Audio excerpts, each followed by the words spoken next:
munaasabadani ballaaran oo ahayd mid ay iskugu yimaadeen isbahaysiga musharaxiinta xisbiga kulmiye oo ay weheliyaan gudoomiye ku-xigeenada golaha wakiilada gudoomiye ku-xigeenka saddexaad ee xisbiga kulmiye wasiirada iyo xubnihii kala duwanaa ee iska casilay xukuumadda madaxweyne Siiraanyo xubno ka mid ah golaha dhexe ee xisbiga kulmiye odayaal waxgarad salaadiin iyo xubno kale oo tiro badan waxay isbahaysigaasi ku dhawaaqeen inay qaadaceen guddigii uu madaxweyne Siiraanyo u saaray xalinta khilaafaadka xisbiga kulmiye munaasabadaasina waxa laga jeediyay hadallo kala duwan iyadoo halkaas ay ka hadleen saddexda musharax ee u ordaya loolanka xisbiga kulmiye oo kala ah Maxamed Biixi Yunis Cabdicasiis Maxamed Samaale iyo xildhibaanka Jande iyagoo sheegay inaanay aqbali doonin guddigii madaxweyne Siiraanyo magacaabay xalinta khilaafaadka kulmiye iyagoo ku sababeeyay xubnahaasi magacaabay aan ahayn xubno ka madax bannaan xukuumadda madaxweyne Siiraanyo dhexdhexaadna ka ahayn arrinta loolanka xisbigaasi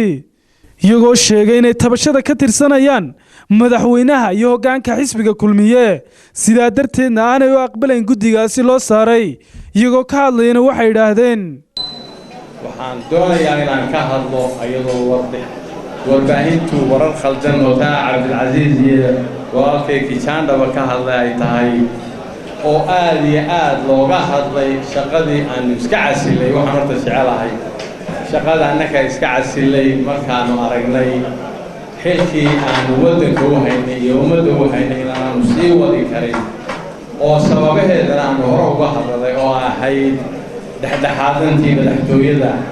iyo maamulkii oo la aftuway markaanu aragnay waxaanu goosanay inaananu dowladda ku sii jiri karin oo maadaama madaxweynihii uu meel lagu suntay uu isagoo 10 goor meel kasta kaga hadlay dhex baan ahay nimadii ka baxay waxaanu aragnay inaanay noo bannaanayn inaanu la sii shaqayno mujaahidnimaduna waxay tahay qof kasta oo maanta Somaliland jooga uu ka soo qayb galay halgankii qof kastaana waa mujaahid laakiin mujaahidnimadu maaha taytan la isku doorto muxuu yaqaanaa muxuu waddanka qofku u qaban karaa cilmigiisu xaguu yaallaa muxuu soo qabtay waxaasaa la isku doonayaa nin kasta mujaahid ku ahaa waxaanu aaminsanahay inuu tartankaasi noqo tartan xalaala tartan cilmiyeysan tartan dadku u siman yihiin oo aan afduubnayn oo aan loo wadin qof waxaan jecelahay inaan idhaahdo waxaa laga hadlay hortay komitiga maanta la sameeyey sidii hore loogu sheegay waa komiti u shaqeeya annagoo ixtiraam iyo sharaf u hayna ashqaasta meesha ku suntan hase yeeshee waa ashqaas u shaqaysa dowladda oo madaxweynuhu magacaabay maadaama aanu isaga ka cadayna madaxweynaha laftiisa aanu dhex ahayn dadka uu magacaabay u shaqeeyana ee kuma kalsoonaan karo mar haddaanu annakii wasaaradda hayno meesha uga baxnay kalsooni darro iyo xaq darro iyo cadaalad darro iyo isagoo maanta aanu ku suntan iyo dowladdaasoo ku suntan inay maamulkii marugsato waxaanu leenahay mar labaad hadday sidaa wax ku sii socdaan oonu tartankaasi tartan xalaala noqon in aananu annagu oggolaanayn aanu ka tashan doono tallaabada labadeenu ka qaadayno waxaanu u sheegaynaa taageerayaasheena faraha badan ee maanta halkan ugu soo sharifay 212 nin oo golaha dhexii fadhiyaan ee aanu aqlabiyadii haysanno ee aanu waddankii maamuli karno aqoonteedii iyo cilmigeediiba ragga meesha jooga ay wada leeyihiin ee ninkii doonaya inuu tartamo halkaa u soo baxo ha ku suntanaada cadaalad wuxuu yaqaana halkaa soo dhigo dadka ha u soo bandhiga madaxweyne magacaabaya madaxweyne haddii daliishuba ay tahay tabashada iyaduba hadday adiga tahay bal guddidaad magacawdayna ka warran guddidaad magacawdayna haddaan adiga wax kaa qabanayn guddidaad adigu magacawdayna ka warran wey guddidii hore magacawday way shaqayn weyday haddii maanta la odhan lahaa waxa guddidii waxa madaxweynuhu magacaabay oo u yeedhay madaxweyne ku-xigeenkii hore qaranka Soomaaliland Cabdiraxmaan oo cali madaxweyne ku-xigeenka hore jamhuuriyadda Soomaaliland Axmed Yuusuf Yaasiin xubna sidaas soo dhexdhexaad oo kalso wuxuu baa yeeli lahay dawaaha digreeta madaxweyne ashqaas digreeta madaxweyne ku wada magacaaban oo madaxweynaha ma oranayn waa galeeday taqaanaa annagu haddaan maanta xitaa halkaa ku joojino wallahi inaan ceeb ahayn annagu tartan xalaal in la galo xisbiga sii dhisnaado qofka ummaddu ay rabtaana dalkan taladiisa qabta wey madaxweynuhu meel walba fagaarada ولا ترتميا سحرا لو ترتميا بوليا لكن فعلك كاو كدوية فعلك كاو كدوية وحنا لنا كلية مدحوين غرقات هاي ومدى ما هذا معها أهنتني مدحوينه كل ميو كلية مدحوينه معها سومالي لانه مدحوينه وعدي قفول أو عبانية أما وحتبانية بهالكو تجيها ومدحتوينه من صحيح هذا بعدي عبشته بإيمان مدحتوينه نقطة أما مدحوينها نقطة صغيرة ده نقول ما يسوي يعني حالة حسبي تيجي وحكوا لي هو جاك حسبي أنتي جوتي وإن سد ساعة جاي مرشحين تعالوا عين وبقال ويشد جوا ويقفكم مرشح ياي وإن عين وجا قال لا حلي أحمد وها مرشح مدحوينها قلت لي وغيبة كتوجا وشركة برعو شن كون $1 با تجد مدحوينها قفلوا وشرحنا بلا قاعدين تجد مدحوين هي كذا لو كنا شربوا إلى يوم ما عند قلادة المرشحين شيء المويدي ويروح البداية مرشحنا مرينا وعندي دي شيء تطلع بصوصه هذه الشركة طبعا كبش السيدة لوكون دي لجب بدل وايو قلت انت هنا من لما تجي يوجادا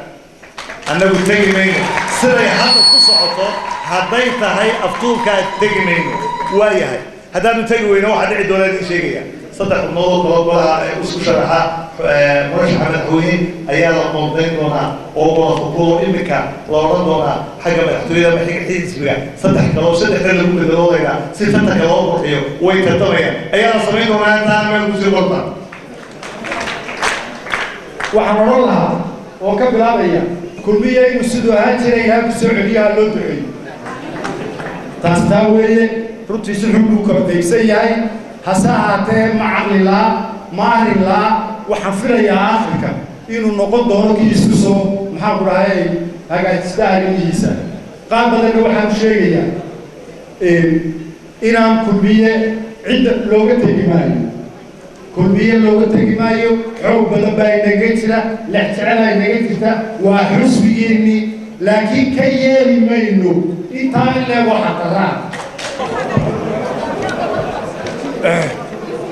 ومحاوراي كوين وكل وين محاوراي دبعتها حسب كتيرته وحكى لواس كعران وياه يضرب صوم عربي وحلاي وحن كوب قنعي أوكي سيدا تقول لي مرنيا وحن يدين مقعد إنها تسي مدح فنان وهو بيسان هيك وهو بيسان ما هسوي حاجة هو بيسان إنه يجرو واحد خلطاني وحي بشركة هذي بشكل أيوب مدحوينه قليل إنه خلطات يشكي يوم حوالي وقدها وصوبري محاورة مدحوينه واتهوي معها متحلل ليس هذه اللي بدك لي هاي مشاكل كتيرة كل مية واي مركز تاسنا وحنا مرنين أنا هقولني إن كستوى على قطع الشر أو يمكن الباب كله بيبي لكن وحوي تاسنا نومر تبيس وفهمنا وإندرسنا وحنا آخرنا اللي يمكن حدود وحنا كذا مركز كمس أنا كل ما كم بنحسن dhinaca kale iyaguna waxa halkaasi ka hadlay xildhibaan waabeeyo wasiirka hore wasaaradda madaxtooyada Xirsi Cali Xaaji Xasan wasiirka hore waxbarashada Faarax Cilmi Geedoole wasiirka xigeenka hore wasaaradda dibadejinta Nimco Xuseen Qowdhan iyo xubno kala duwan oo halkaasi ka jeediyay in la ilaaliyo midnimada xisbiga kulmiye iyo sidii uu dhici lahaa tartan xalaala arinta khilaafaadkana loogu dhamaan lahaa xal iyagoo ka hadlayna waxay yiraahdeen waxa halkan fadhiya in ka badan 210 ka tirsan golaha dhexe ee xisbiga kulmiye taasi waa macnaheedu yahay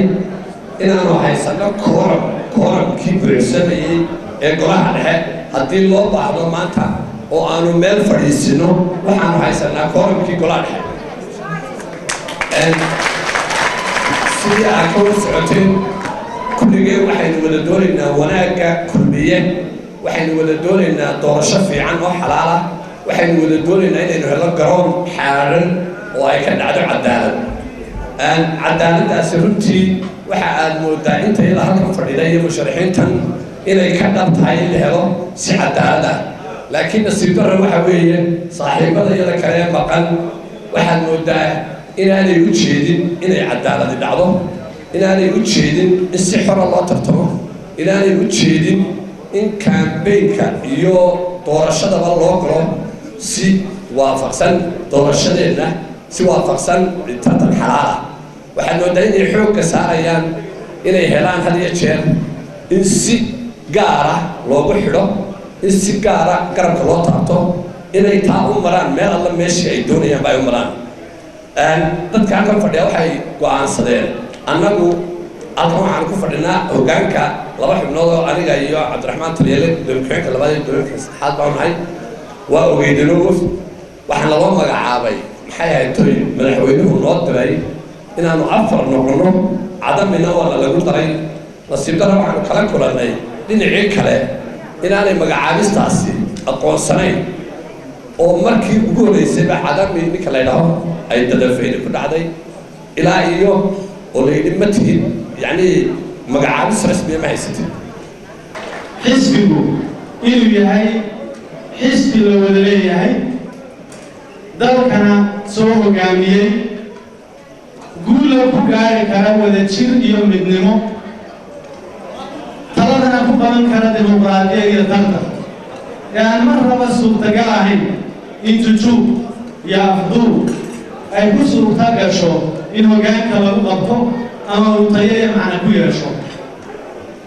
intaa kadib anigoo aragtida kala siman oo kala midaysan musharaxiinta sidaan sheegay saaxiibadaya ee halka ka hadlay waxaan jecelahay inaan tilmaamo halka kan midkii laga tilmaamay ahaa intayadii xukuumadda ka tagtay iyo inta kale ee sharaxan iyo inta halkan joogtay nala mowqifkaaba aragtidayada iyo maxaan uga tagnay waayo maxaan uga tagnay waxaan leeyahay xilka annaga ka tagnay annagoo xora waan cidinana khasbaynin baanu ka tagnay waxaan xilka ka dooran qadiyadda iyo rabitaanka iyo damiirka iyagu wuxuu doonayo oo ah waxa loo siman yahay oo cadaalada ka tegista xilku waxay aniga aad iyo aad ugu tacalluqtaa dhibaatada gobolka waddanka taagan waxaan leeyahay mujaahid musabixi waxaan leeyahay ha noqonin waraabihii reerka u dhacay ee qarbidka la dhacay aan noqon leeyahay aynu nahay qarankan yar ee jamhuuriyadda somaliland waxa aynu ummadda ka iibinaa ama bulshada caalamka ka iibinaa maadaama aanaynu ahayn